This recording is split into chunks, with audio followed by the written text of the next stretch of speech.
My friend Matt Taibbi accepted an award the other night in Washington, D.C. for the work he did on the Twitter files, the expose that showed the nexus between the spy agencies, big tech, and big media, and how dissenting voices, dissenting journalism is all being censored now.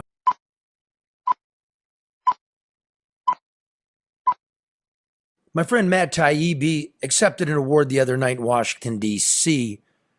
for the work he did on the Twitter files, the expose that showed the nexus between the spy agencies, big tech, and big media, and how dissenting voices, dissenting journalism is all being censored now.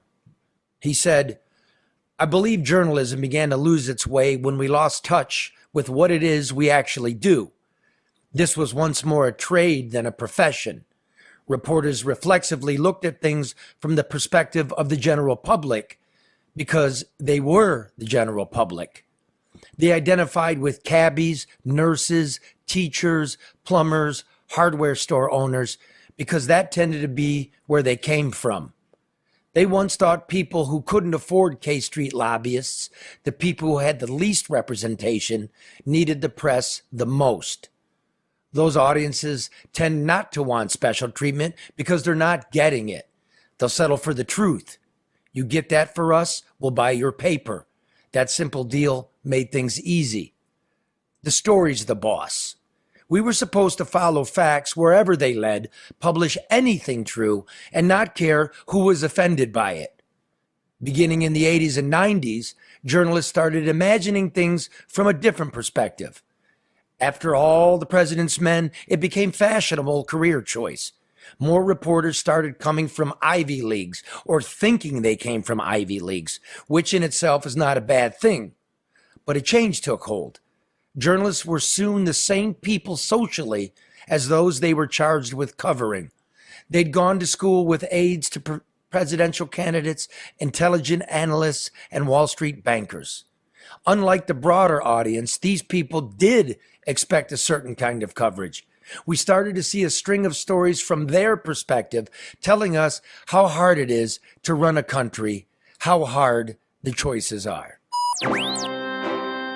Live from downtown Detroit, it's the No Bullshit News Hour with my main man, Charlie LeDuff.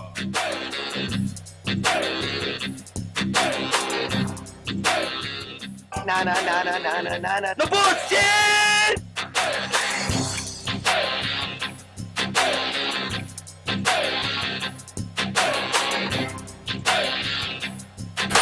Let's just did breaking news. No more bullshit. No more bullshit. I'm Grace Karros, and I'm third generation of American Coney Island. People say Detroit's a comeback city. I say, where you been? We've been here for over 100 years. My family's been here on the same corner, serving our famous proprietary American Coney Island hot dog. So like always, we're keeping things fresh, updated, and new. We'd love to have you come downtown and visit us, but if you can't, you can always go to AmericanConeyIsland.com, order a Coney kit, get it delivered fresh right to your door. This message of Uplift is brought to you by business and personal wealth advisor Luke Nowacki, who reminds you that what does it profit a man to gain the whole world but never enter the kingdom of God? But while you're waiting, Nowacki wants you to remember that overreaction is not a sound financial strategy. So call Luke Nowacki at 248-663-4748 for sound financial advice. Hall Financial is putting more money in your pocket with our exclusive no-fee home loan. That's right, you pay no fees to Hall Financial. So in addition to our nearly 6,000 five-star reviews and our average 9-day turn time from application to close, you now pay no fees to Hall Financial. This is going to save you up to $2,500 in fees that you'd normally pay to the other guys. Start saving now, 866-CALL-HALL, or chat with us at callhallfirst.com. Yeah, I'm taller. Well, welcome to the No BS News Hour, the best in national, international, state, and local news. All created on site, farm to table, no blathering bullshit. Now, Karen, we got a great program today. We're going to take you all the way to the West Bank, with my old-time pal, photographer, cinematographer, Tom Dallal. Now we're going to go to Detroit's west side. That would be Rashida Tlaib's congressional district. And let's do some national news. Trump is suing Michigan Secretary of State Jocelyn Benson to keep his name on the ballot. Says he's not an insurrectionist. And the latest fuck up by Michigan Attorney General Dana Nessel, she blew it. She blew the Flint case. And as is her custom, she's blaming someone else. It's over. And I'm preparing a lawsuit. Wow. Because it's never over. And finally, since the Lions are making a real playoff run, we decided we needed a Lions expert to break it all down on the playoff run. So we got Joe Capola, the bread man. He does the bread around here to all the Coney Islands, a.k.a. Joey Buns. Sounds like an expert to me. Well, here's a taste. You can pick guys up that aren't on other people's rosters. You got Dominican Sue sitting at home right now. We originally drafted him out of college. Call the guy up. See Why do we need him? Play. So, extra man on that defensive line. They're pretty stout there. Yeah, but what if you get an injury? Running back. Running backs keep getting hurt. Why not call the Patriots and offer a number 6 pick for Zeke Elliott? He's on a cheap contract right now. Call What's he getting paid?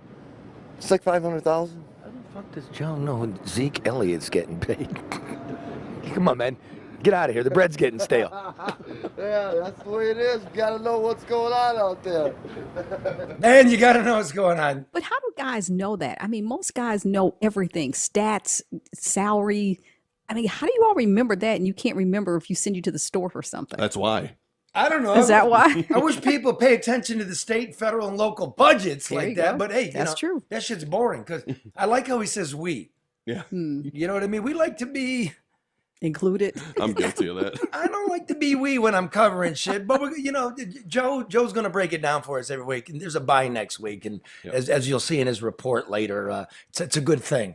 All the guys on injured reserve that need to recover up. All right, so listen, let's do it for real though. Now in international news, Spanning the globe in search of legitimate news, we go to the map.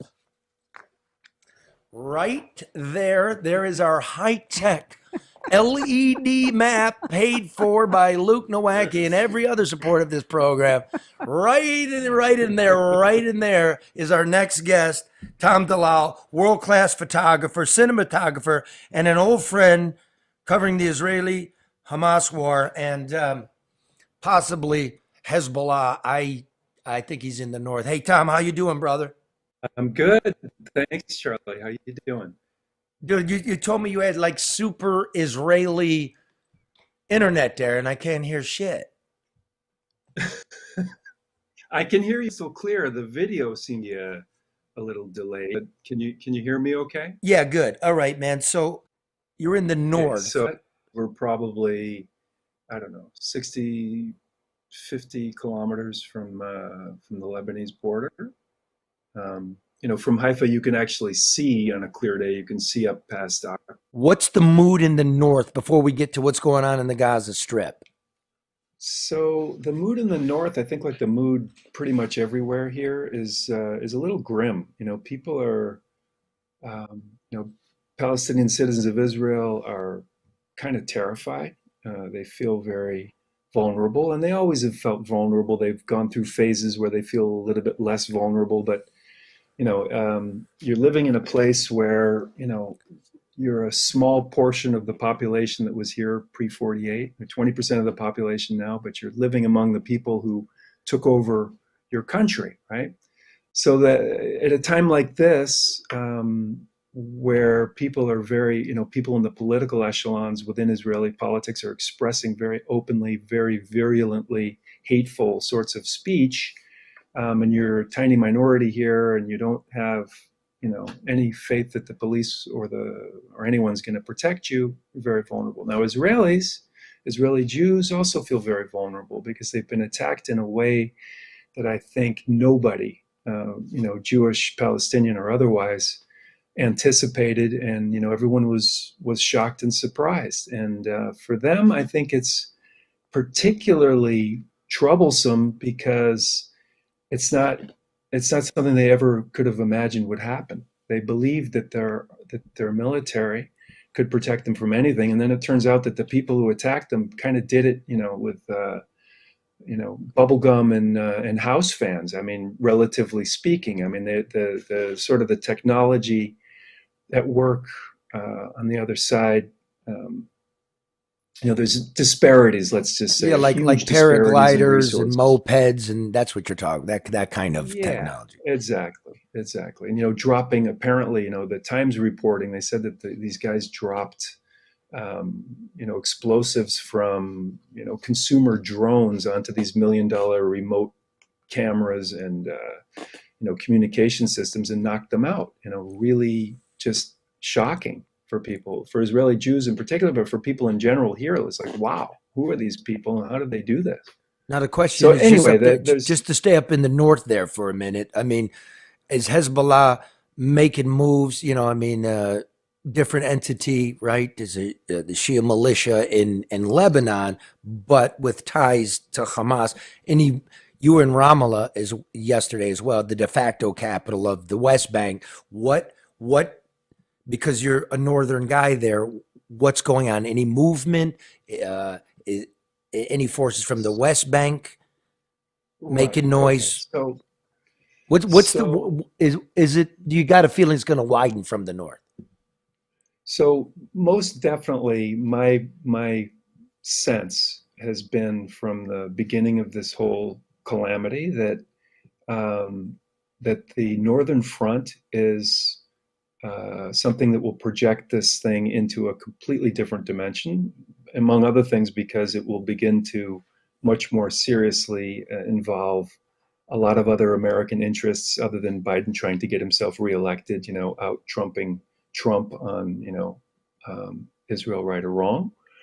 And I think everybody's eyes are on the north and very, very concerned, because Hezbollah is heavily armed. They're very experienced in warfare. They have a lot of trained people who've been fighting in Syria, blah, blah, blah. I mean, I covered,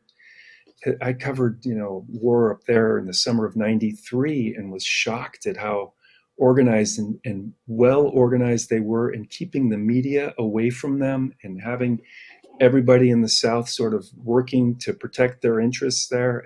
I mean, that was '93, and now they've had, another 30 years to hone their military operation. In the West Bank, everything that's been going on in Gaza has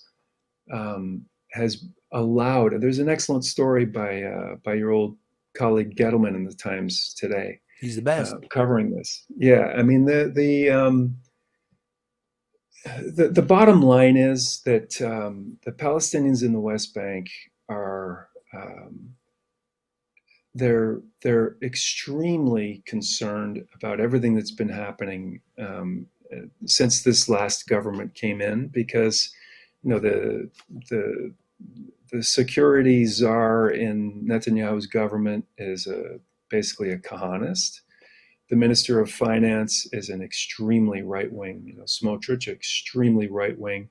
These guys are focused on settlement, right? Meaning colonization. They want to move more Israeli citizens, Israeli Jewish citizens, into the West Bank and take as many Palestinians and either squeeze them into as small a space as possible or squeeze them out. And I think the real concern now, Palestinians in the West Bank are concerned that they're going to get, forcibly displaced into Jordan. Just real quickly, just for the West Bank, and I'm going to move over to Gaza real quick. The West Bank, I think people here tend to think that's the center of the ear when you look at the map, like the West Bank, that's the Palestinian land, but it's not exactly, is it? It's more like 200 and some settlements walled off with Israeli settlers in the middle of it, correct? Yeah, like something in the realm of 700,000 to 800,000. Everybody talks about the occupation of the West Bank. I think it's a misnomer at this point. It's occupation plus. Okay, they didn't just Okay. occupy for 56 years. They occupied and they've been colonizing the place. What In does legal o- terms. I'm what not does trying to be. Tom? Don't listen, man. Keep it simple for people. Like we're back. Think of back home. We don't know a lot, right? We don't know a lot. Well, so what does occupation mean? I thought the West Bank and Gaza were for the Palestinians, and the rest of what was the Palestinian mandate is Israel. What does occupation mean? Okay, military occupation is what happened when the Israelis took over the Gaza Strip and the West Bank in the June 1967 war.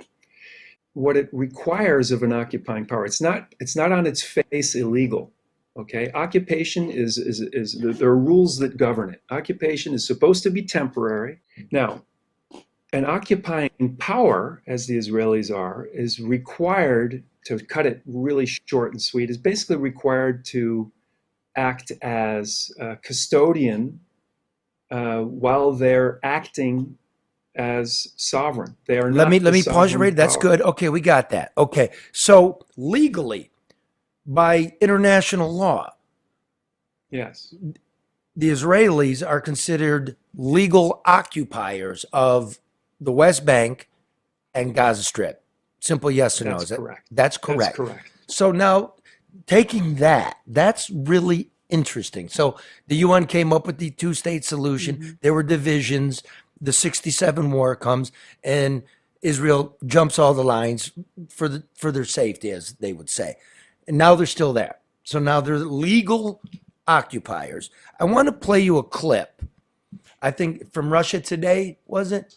This is from a member of the Hamas, lack of a better word, ruling party, the political wing of Hamas. He's being interviewed, and let's play it.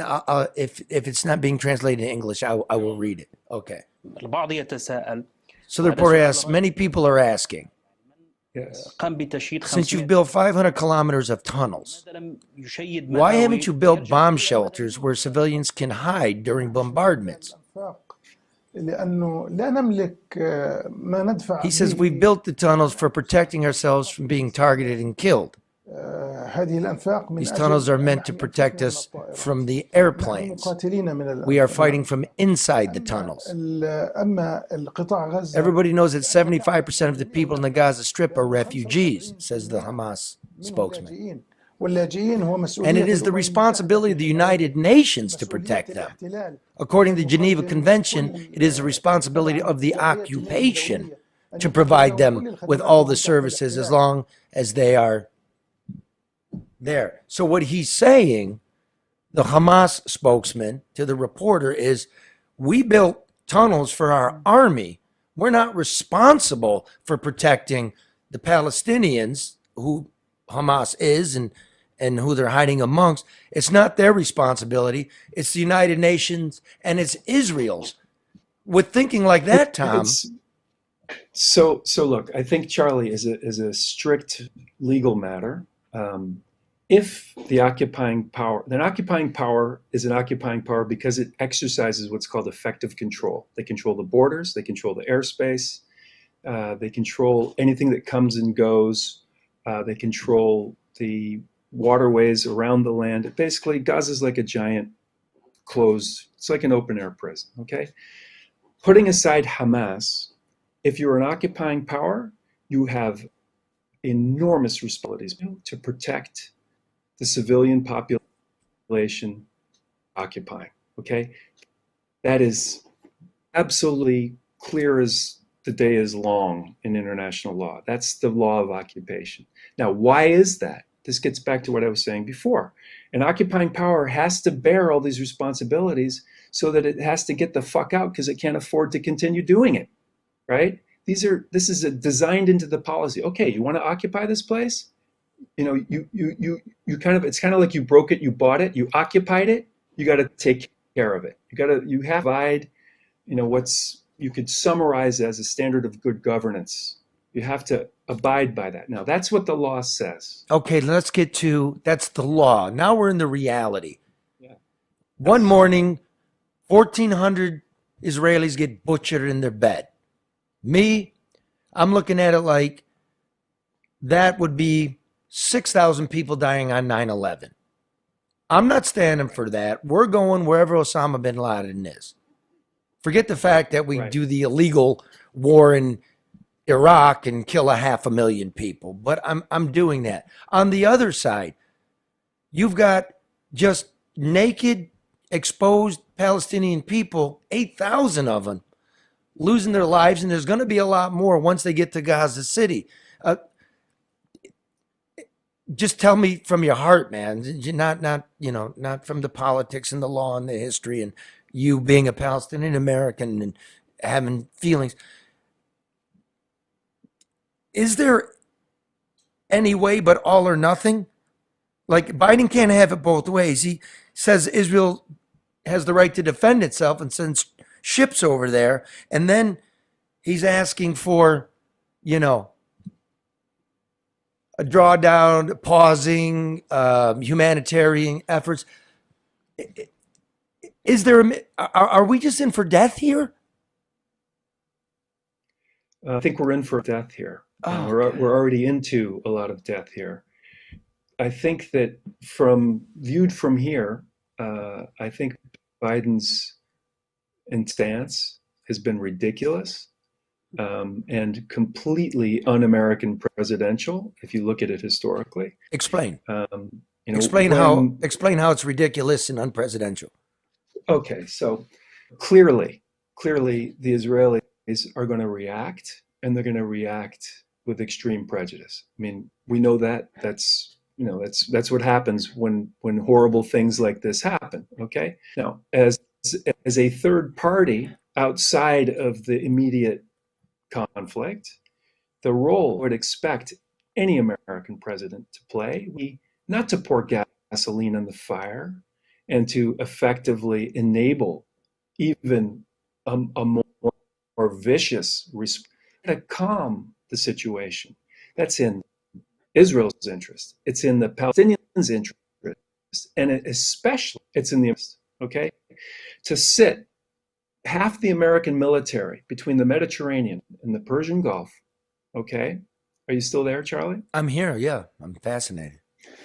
And use the pulpit of the most powerful nation in the world, not to caution restraint, but to publicly, endorse revenge, doesn't make sense. It's idiotic, frankly. I mean, I can't speak more harshly about how I'd administer this. I think it's completely irresponsible. As a sitting duck here, right, with 150,000 his buckets, 60 kilometers north of me, or 70 or whatever, just across the Lebanese border.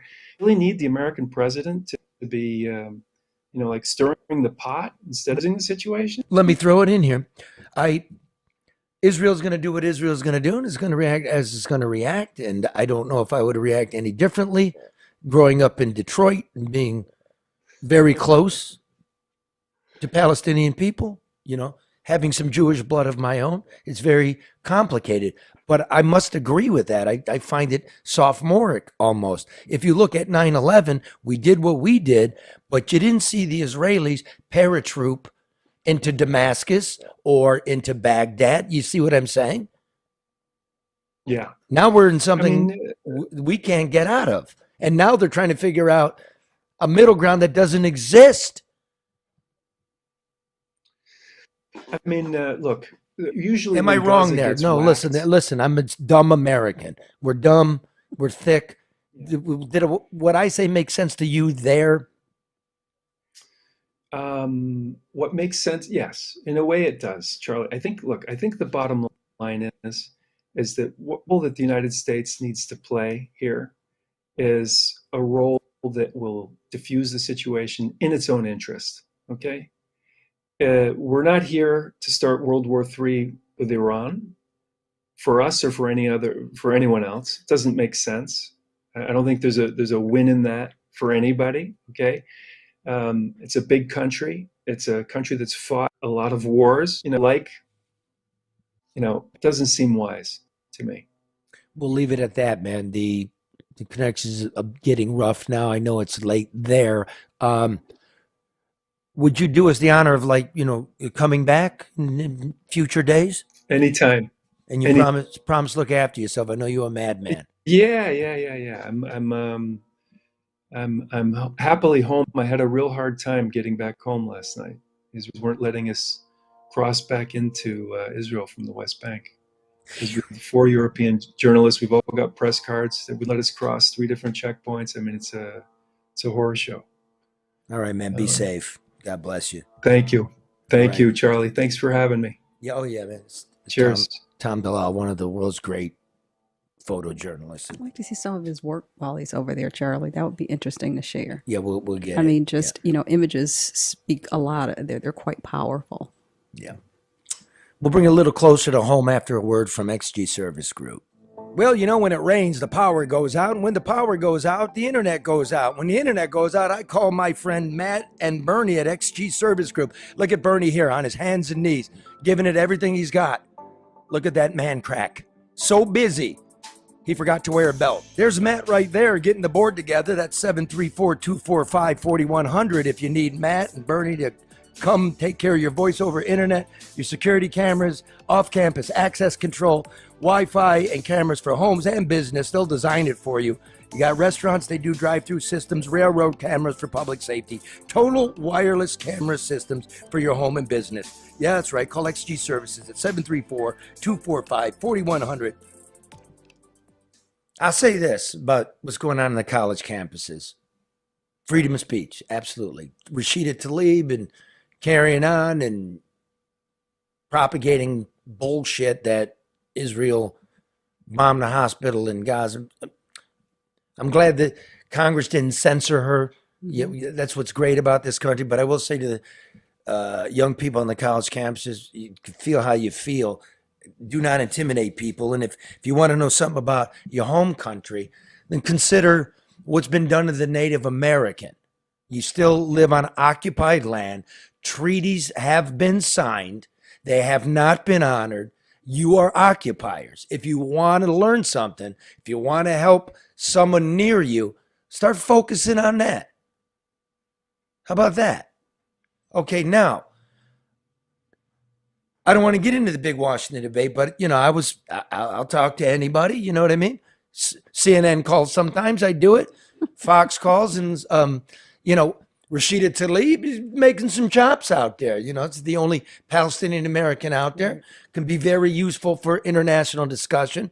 I'm not sure she's using the pulpit as well as she should, but do we have a little bit of that clip? I don't have the clip, but I have you with Jesse. Well, that would be the clip. Oh, that's the clip. Okay, I thought you meant her making all the noise. Sorry. Here's the clip, Charlie. It is a clip. Wow! I'm an idiot. Charlie LeDuff is the host of No BS Newshour. Charlie, I'm sorry, my ears are still ringing, but how big of a problem is this right now? In terms of nationally, politically, or here at home where Rashida Tlaib ostensibly works for the people? Which one? Will you tell me at home? Because I can see how it's playing nationally. Is she popular back there? Nobody knows who she is, man. Look, she's better known for entering legislation to rename post office. This is a much more violent city, Detroit, than Chicago is or North Philly, and we get nothing. What we get out of her is defund the police, let people out of prison, but you won't see her saying it on the street because she doesn't walk the streets. She's busy up in the Capitol screaming and hurting my ear, by the way, than she is correcting things. I should tell you, brother, this is a swing state. We have 8 of the most violent 50 cities in America, and we get butt kiss. We get this stuff. We get Israel just bombed a hospital.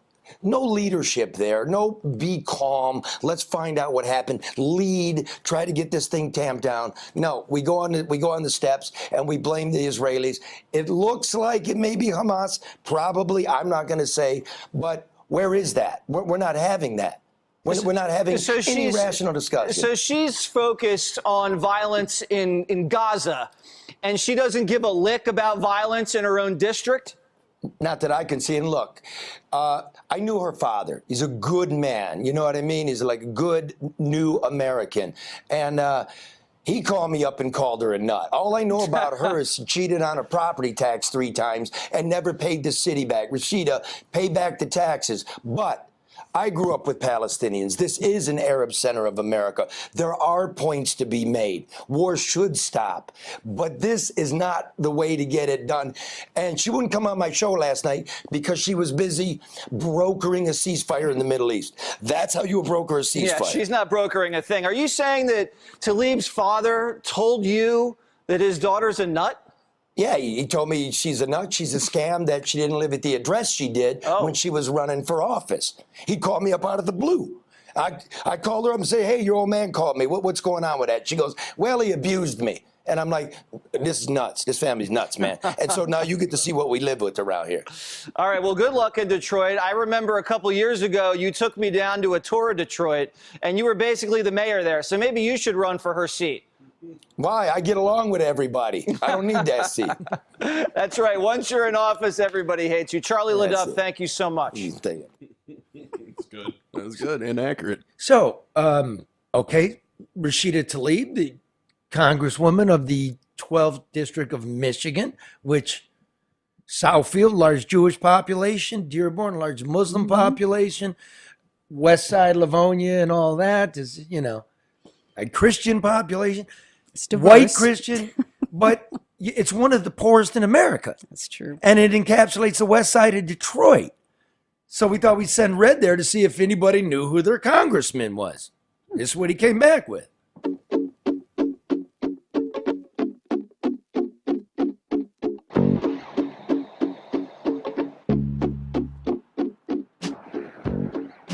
What up, though? I'm standing here on the corner of 7 Mile and Wyoming in Detroit, Michigan, which is a part of District 12.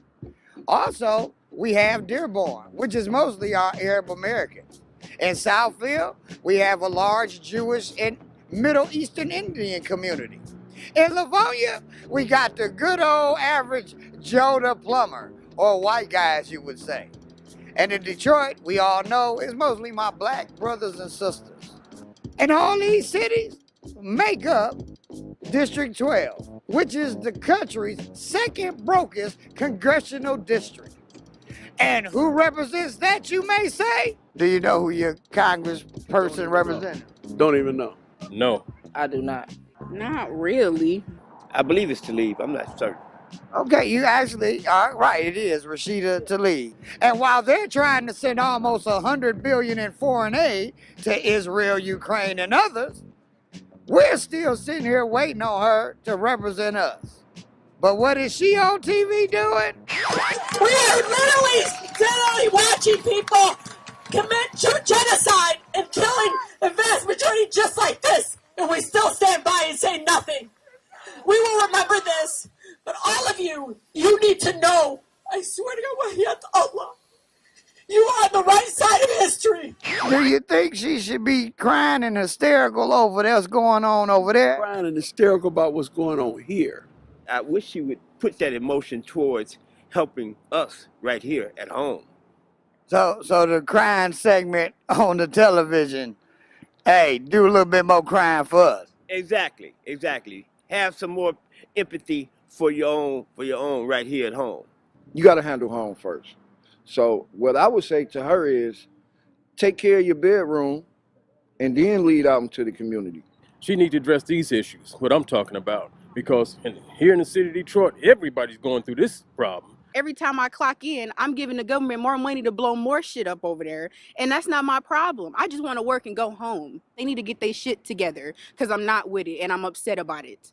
Okay, all right, that's it. You know more than you let on to. Over here ain't doing nothing but trying to give billions of dollars to Ukraine. Bitch, my rent is high. Lower my rent. Give me some more money for some food or something. I'm so mad about that. I'm really getting heated. So I can barely afford to get some food for groceries. I got a pack of eggs. Them was $6. That's ridiculous. Everything is going up and they trying to crack down on certain stuff, but y'all not crack down on what need to be cracked down on.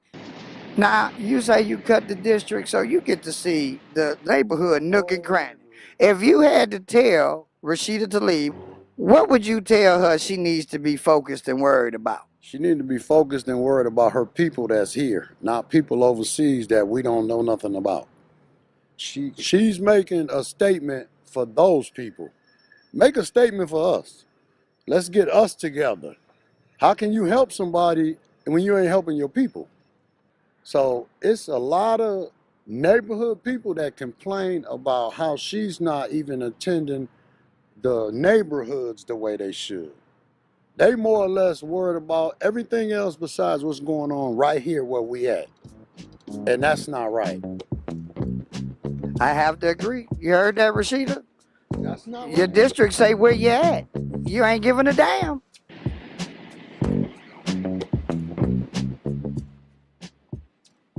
Well, that was a good piece.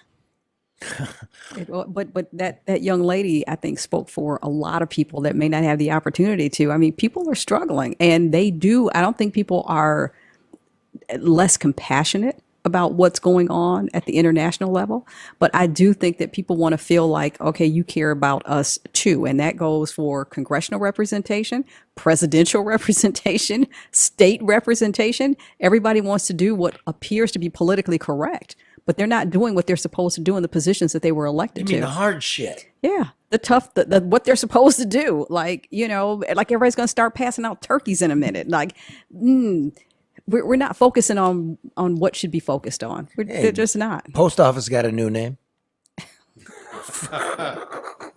That's what I'm saying. Like, Everyone remembers the name too. But that's that performative stuff, you know, and it doesn't do anything to change the livelihood or the quality of life of people that you represent. Madam Tlaib, your district is calling, so we'll get to some statewide news. This commercial message. No BS News Hour brought to you by Legacy Partners Insurance. Do what we've all done here. Call them 586-209-4106. They will shop for a better insurance rate for you. You will pay less and get more coverage for your home, your car, your motorcycle, your camper, your vacation cottage, all of it. They'll even help you with life insurance and Medicare. Call Legacy Insurance 586-209-4106. Have them wrap their arms around you. Be covered. Be safe.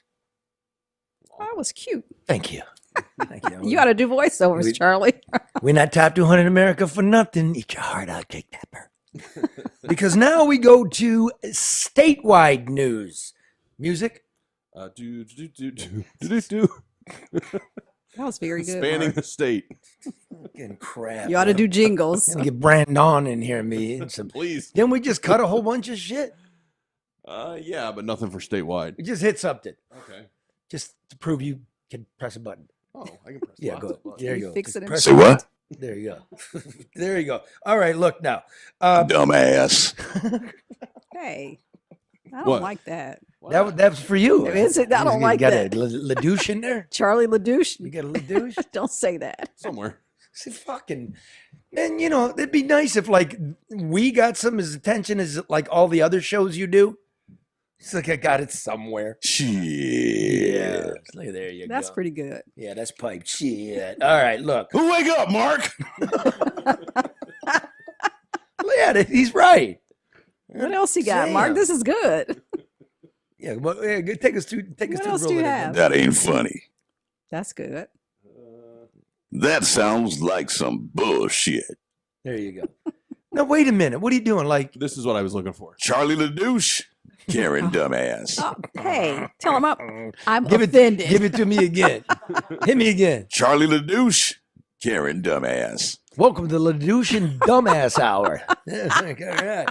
Listen, in Hey, state, now. in state news, Donald Trump is suing Jocelyn Benson proactively, even though Benson said she would not exclude Donald Trump's name from the ballot for violating the 14th Amendment, the Civil War Amendment, saying that you shall be removed from office and not allowed to hold office if you participated in an insurrection. Right.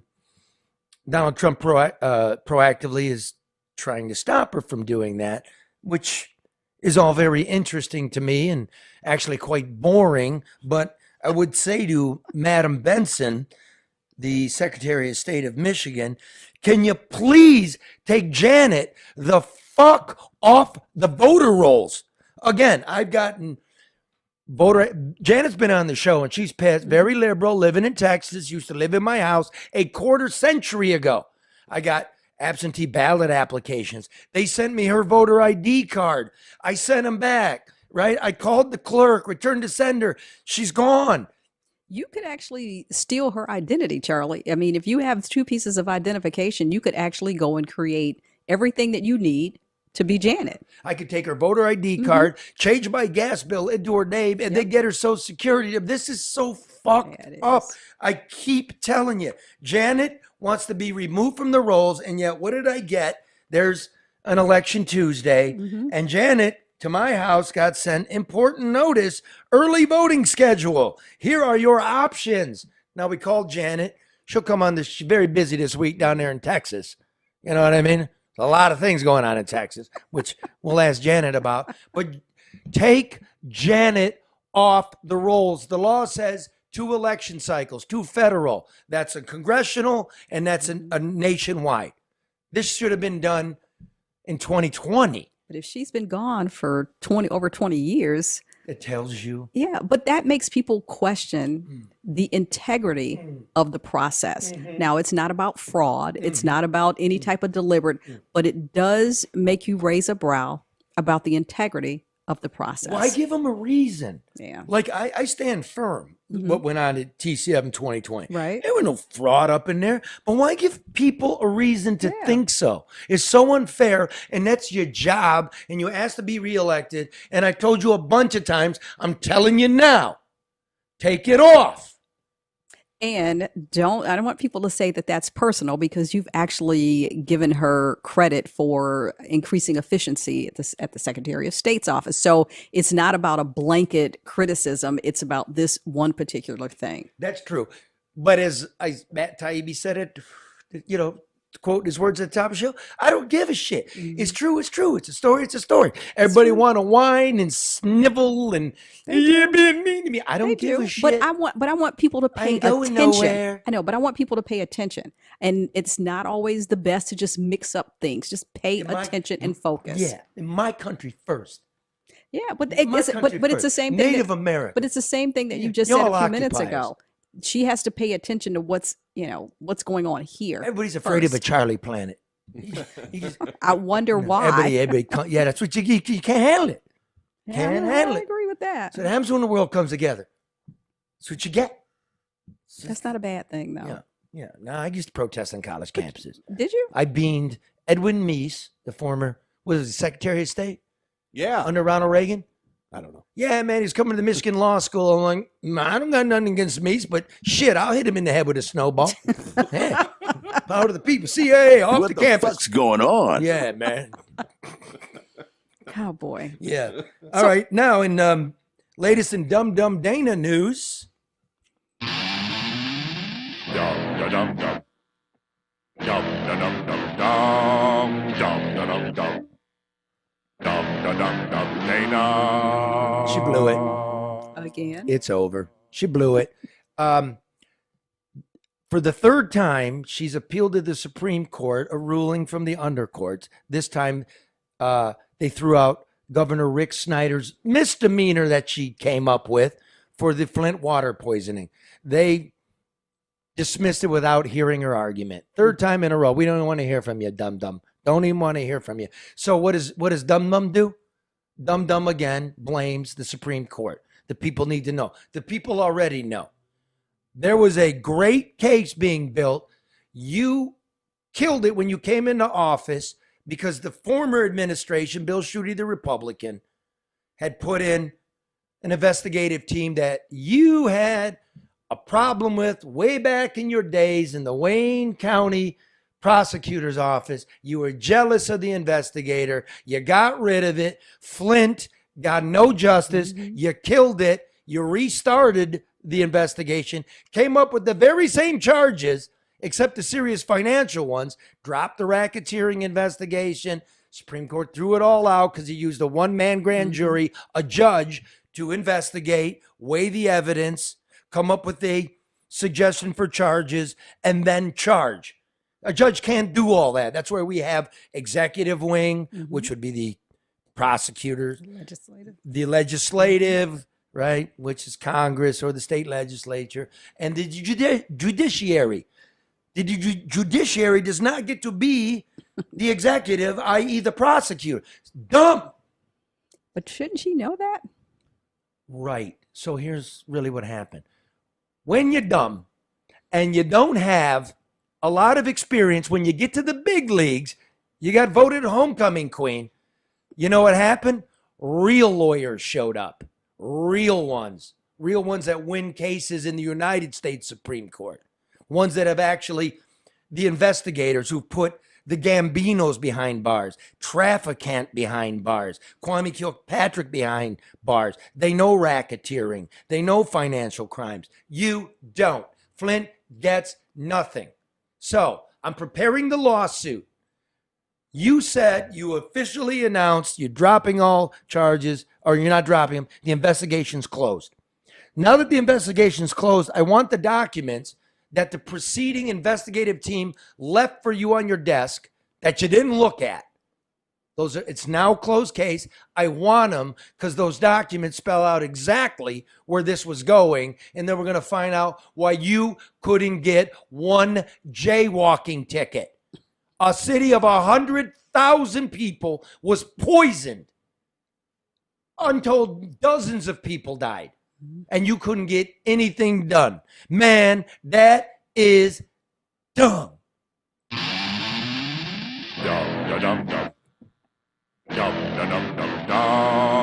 Dumbass.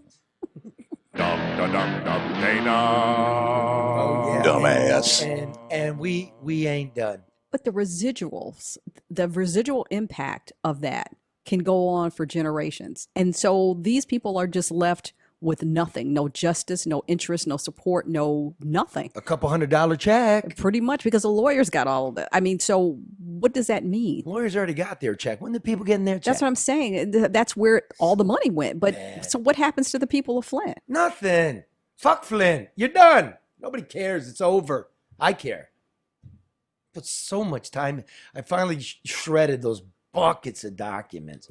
Wow. Just wow. That's too bad. That's really too bad. No. I mean, especially, hold on, Charlie, let me say this. Yeah. Oh, At a time when you're looking at, multi-million-dollar marketing campaign to attract people to come or stay in Michigan, and you're being shown that if you live in Michigan, it really doesn't matter, depending on where you live in Can't Michigan. get a conviction, can't get the voter rolls cleaned up, can't run the nursing homes properly, can't get nothing. Yeah, sounds appealing. Battery plant's not opening. That was all bullshit. As we said on this program, you should have gone to hybrid cars because every auto company's dropping the EVs now. Yeah, they are. They lose $30,000 on every car they fucking build. Yeah, We've been telling you that. That was premature and not thought out very well. Fucking stupid.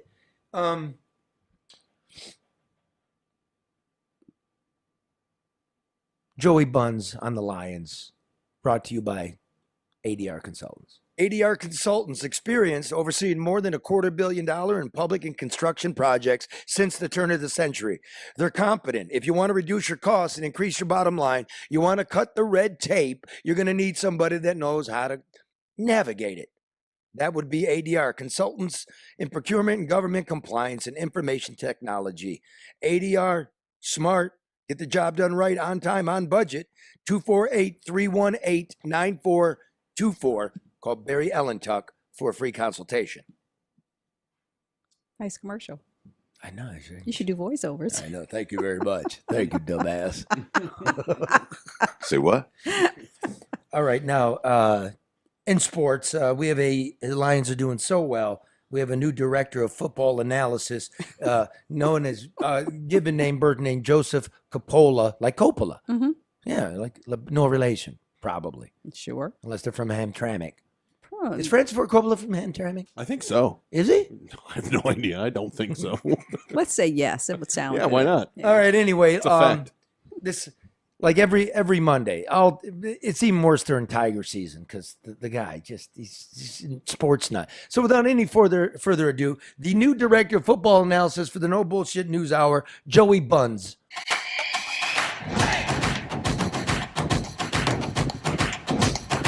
There he is delivering the hot dog buns. Guy's a pro. Look at that, one-handed. It's like the good old Draft days. this guy. Like the good old Football days. Joe. There he is. Detroit Lions Joe. Breadman Joe. Quick take, Lions. Hey, they played a good game.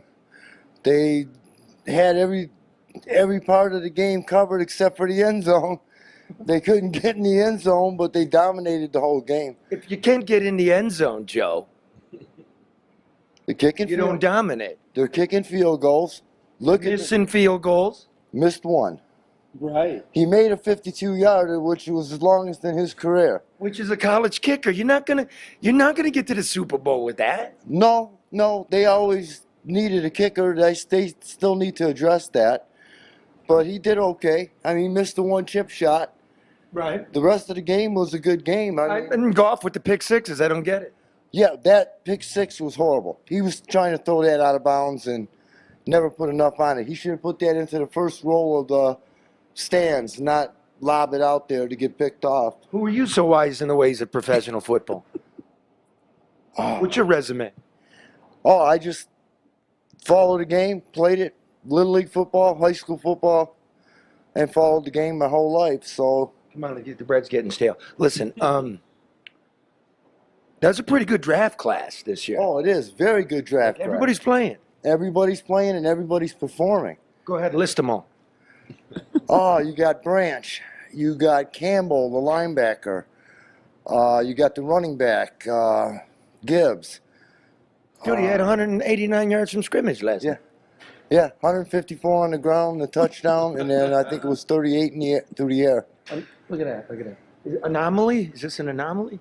No, I do. Red's over there like, oh, Gibbs, man, he's for real. I'm like, it's the first game he showed up. He played good last week. He had 120 yards against Baltimore last week. That was garbage time. No, he was the only running back. Little trouble getting in the end zone. Yes. This squad. Yes, they do. They need some help. What They are should you go looking- after Devontae Adams. Try to pick him up right now from Oakland. Is it time to give up on Williamson? Williamson? I'm ready to get in that position. What's his name again? Williams. Yeah, he runs like a deer, but he can't catch. He forgot how to catch. He was great in college, but he can't catch the ball now. You already given up on him? Pretty much. What's your dream for this team this year, Joe the Breadman? Playoffs, at least a playoff win, would be a success. A playoff win. You know what that reminds me of, Joe? That reminds me of an astronaut saying, if we can just get to Gary, Indiana, can we get a little hope around here? Super Bowl or nothing, Joe.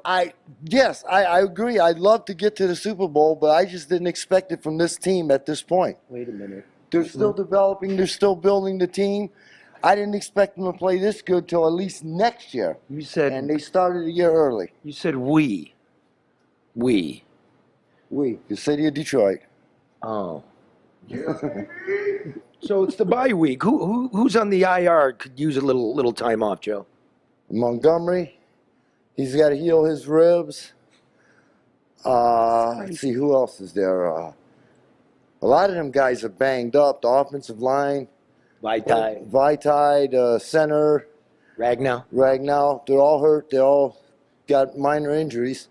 Let's get healthy. I think somebody took some racks off your truck there, dude. I think they just went.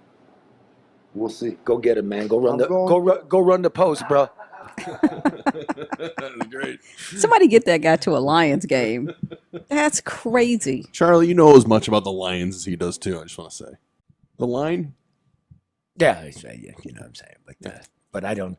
He's got the passion. I don't deliver buns. He's got the passion. He's I got love him. He's got I the think passion. he's great. So let's go silver and blue. Mm-hmm. Let's go, Joe. And remember, whatever. The buns are fresh at American Coney Island. All right. Next, that's your international, national, statewide, and sports news all in an hour. I know. That's why we're top 200. That's why we're growing and everyone else is dying. You can find my column on the NoBSNewsHour.com. Yours is coming soon? Yep. But in the meantime, still in the Detroit news on Tuesday. Till when? Soon. Till when? Soon. Advertise when? Soon, Charlie. Soon. Think a couple more weeks. Couple more weeks. All right. So we're our own thing. Yeah, but that's okay, though. It's all good. Oh, it's real good. Yeah, it's all good. I mean, you know, we're live from the Holy Land. I mean, come on now. Yeah, you're right. But, you know, you as usual, Charlie, from your days back in the day, you put in the time, you put in the work, and the results speak for themselves. And take Janet's name off the voting rolls. Go Blue. Bye-bye. See you next Thursday.